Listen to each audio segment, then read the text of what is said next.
Ouais, les déplacements difficiles parce que Lille bête blessé, Lille en difficulté, à la maison, il va falloir forcément... Ils le vendent bien, non mais il le vend très bien. Il le vend bien. Et pourtant, je ne travaille pas pour Canal+, c'est plus de sport. Mais c'est vrai. Belle affiche. Mais non, mais c'est une belle affiche. Mine de rien, ça reste Lille, même s'ils sont en difficulté. Ils sont 18e quand même. Mais ils ont besoin de points. Ils ont besoin de points. Ils ont besoin de points. Tout le monde est dangereux à ce moment-là. Mais pour moi, aujourd'hui, tout le monde est dangereux pour l'Olympique Lyonnais. Je vous le dis. S'il faut le dire, il faut parler franchement. Tout le monde est dangereux pour l'Olympique Lyonnais.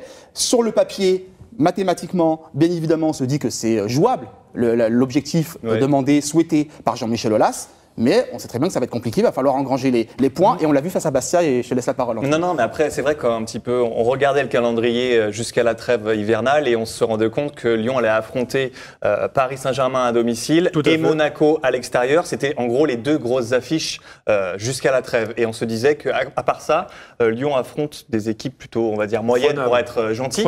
Et donc, si on part du principe que Lyon perd ces deux matchs, même si tout est possible. On est dans les clous. On est dans les clous. Enfin, Lyon serait dans les clous, 15 points sur 21 possibles et Lyon atteindrait cet objectif. Mais pour revenir sur le constat actuel de l'équipe, Lyon a perdu confiance et part de très loin. Les deux dernières victoires consécutives en championnat ont été plus que laborieuses. À Toulouse, ça se joue à rien. Face à Bastia, ça se joue à rien. Mais je pense que malgré ce faible niveau de jeu, c'est dans ce type de match que Lyon va retrouver petit à petit de la confiance. Et même en jouant mal... Vous trouvez qu'ils ont retrouvé de la confiance en jouant contre Bastia? Non, mais je pense qu'il leur faut une série de résultats positifs sans regarder le contenu. Parce que Lyon a vraiment atteint le fond en termes de niveau de jeu. Je trouve que c'est là où c'est vraiment très inquiétant parce qu'on se demande si cette équipe, clairement, va pouvoir revenir. Si on juge le niveau, le contenu des matchs, c'est facile, c'est non. Parce qu'on parle beaucoup de ces 31 points, là, parce que Jean-Michel Aulas a dit qu'il faut 31 points à la trêve. Il y a le nombre de points, il y a le niveau de jeu aussi. Et est-ce que 31 points à la trêve, mais si Nice et Monaco en ont 40, ça sera toujours très problématique pour le podium. Et on peut faire la comparaison avec la fin de saison dernière. Qui à l'OL a le même niveau que lors de la deuxième partie de saison sur ce début de saison? Anthony Lopez est moins bon, la défense centrale c'est moins bon, les latéraux c'est moins bon. Maxime Gonalon depuis 4 matchs c'est pas mal, mais sinon avant c'était moins bon. Le seul qui est au niveau pour moi par rapport à la saison dernière, c'est Corentin Tolisso. Darder est pas à son niveau de la deuxième partie de saison dernière. Guézal non plus, Cornet non plus. Et devant le duo Fekir-Lacazette, on en attend beaucoup mieux. On disait encore la semaine dernière, on se cherche encore. C'est difficile de trouver un collectif qui soit à la hauteur. Et comme le disait Razik, Lyon a pris 6 points sur ses 2 derniers matchs de championnat à Toulouse et à Bastia. Mais dans le jeu, c'est quand même très très moyen. L'OL a aucune marge. Quand il joue contre Bastia à domicile, normalement, ça doit être une formalité pour une équipe dont l'effectif de l'OL, qui est quand même taillé pour être sur le podium de Ligue 1, et devoir cravacher à chaque match et tout comme ça, pour la suite. Ah oui, il faut passer par des matchs compliqués quand la dynamique est mauvaise pour l'inverser, pour se relancer. Mais là, le déplacement à Lille, Lille est 18e et tout, mais il n'est pas évident du tout. Ça devrait être presque une formalité. C'est jamais facile de gagner à Lille. Mais là, ça devient, c'est clairement du 50-50. Même on aurait été 2 ans en arrière, un Lille-Lyon, on aurait tous dit ça passe aisément. Là maintenant, un Lille-Lyon ce week-end prochain, on se dit quand même que c'est tendu, quoi. Ouais, puis surtout, c'est pas sûr qu'on passe. C'est pas sûr qu'on passe. On parlait de ce fameux match référence. On parle souvent ça du match référence. Ça aurait pu être ce match face contre la Juve à Turin. Et finalement, effectivement, on s'est rendu compte que c'était un trompe-l'œil parce que face à Bastia, c'était compliqué dans le jeu. C'est sauf qui peut et n'a pas un pour rattraper l'autre. Et c'est vrai que ce match a laissé des traces. D'où l'exaspération des supporters, d'où l'agacement de Bruno Genesio.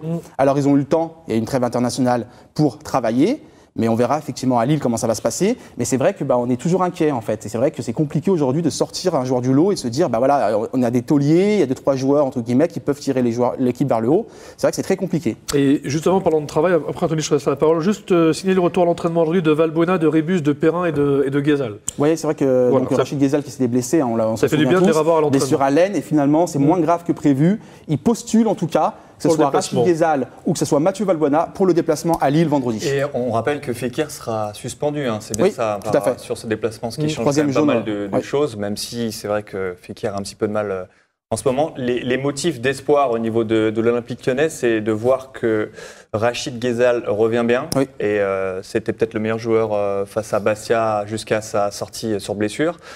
Donc là, il a eu une petite blessure, mais a priori, c'est complètement d'accord avec vous. On revient bien. Il a fait des matchs corrects.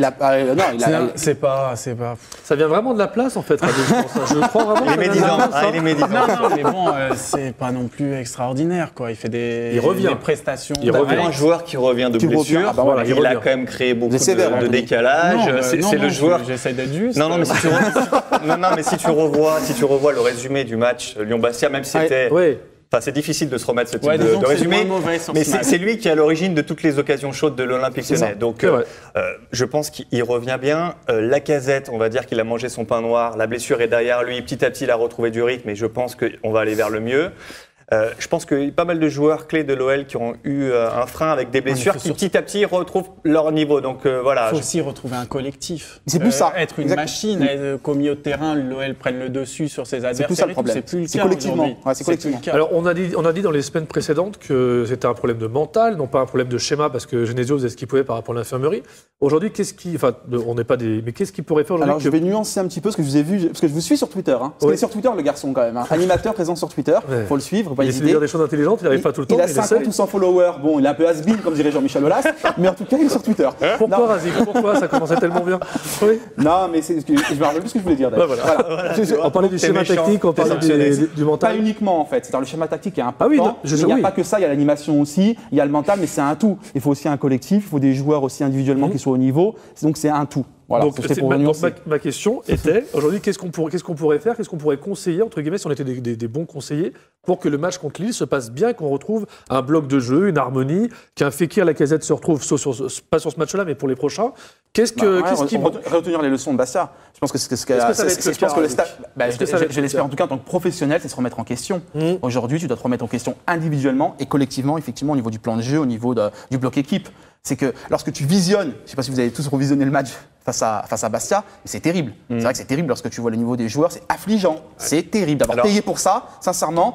Moi, franchement, à la limite, un resto ciné. C'est ce qu'on disait la semaine dernière, oui. Non, mais en quoi la capacité de Bruno Genesio va permettre de rétablir un petit peu l'équilibre dans cette équipe? L'année passée, quand on regarde Bruno Genesio, début de saison complètement raté, à mi-championnat, Hubert Fournier out, il arrive aux affaires. Finalement, il n'a pas vraiment de pression parce qu'on attendait un grand nom. Il n'y a pas eu de grand nom. Donc du coup, la remontée fantastique, beaucoup de crédit pour Bruno Genesio. Cette saison, c'est totalement différent.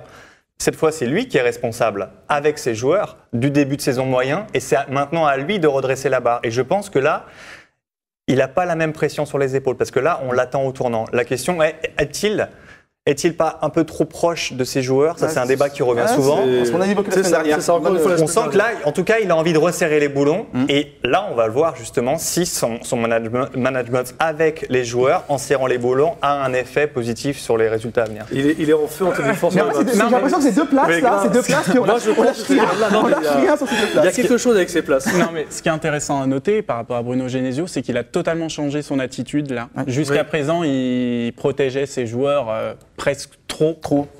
Bon, ça lui a pas trop porté préjudice parce que ces joueurs l'ont aussi beaucoup soutenu en plein milieu de la tempête quand d'autres entraîneurs auraient pu être menacés parce que quand le vestiaire vous lâche, c'est plus dur après de tenir entre guillemets. Là, il a complètement changé de disque où il a attaqué avec véhémence ses joueurs. On s'y attendait pas, faut le dire. Nous qui suivons. On a apprécié, mais on s'y attendait pas. On a apprécié. On a apprécié parce que c'était pas langue de bois. Parce que c'était pas langue de bois. C'est-à-dire qu'il pensait vraiment, il était vraiment énervé. On l'a croisé, on était ensemble. Le lendemain au Loup, il était encore furax à l'égard de ses joueurs. Oui, c'est vrai. Mais pourquoi que après Bastia? Parce que le match contre Bastia, c'est pas la seule mauvaise performance de l'OL. Oui, en même temps, tu as 11 contre 9. C'est circonstance. Ils ont eu énormément d'occasions, mais d'un moment, ça facile d'un coup, parce que des fois, c'était c'est pas de faute, on n'a pas de chance, c'est l'arbitre, c'est la réussite, on n'a pas de réussite. Et là, d'un coup, c'est de la faute de mes joueurs. Il est trop couvert, non, mais il pouvait plus en fait. C'est la goutte d'eau qui avait débordé le vase, c'est facile de dire ça, mais c'est exactement ça. C'est-à-dire, au bout d'un moment, tu protèges tes joueurs, tu trouves des circonstances atténuantes, mais tu te rends compte que les joueurs, quelque part, ils t'ont pris pour un con. T'es pas récompensé. Ils t'ont pris pour un con parce qu'il y avait des consignes et les joueurs n'ont pas appliqué les consignes. Tu joues à domicile, tu as des circonstances favorables et finalement, tu te rends compte que c'était encore une fois très difficile et tu as gagné, c'était sauf qui peut pour gagner 2-1 face à Bastia. Donc je pense qu'au bout d'un moment, il a été exaspéré, agacé, il a confié les clés à certains joueurs et que ces joueurs n'ont pas rempli leur mission.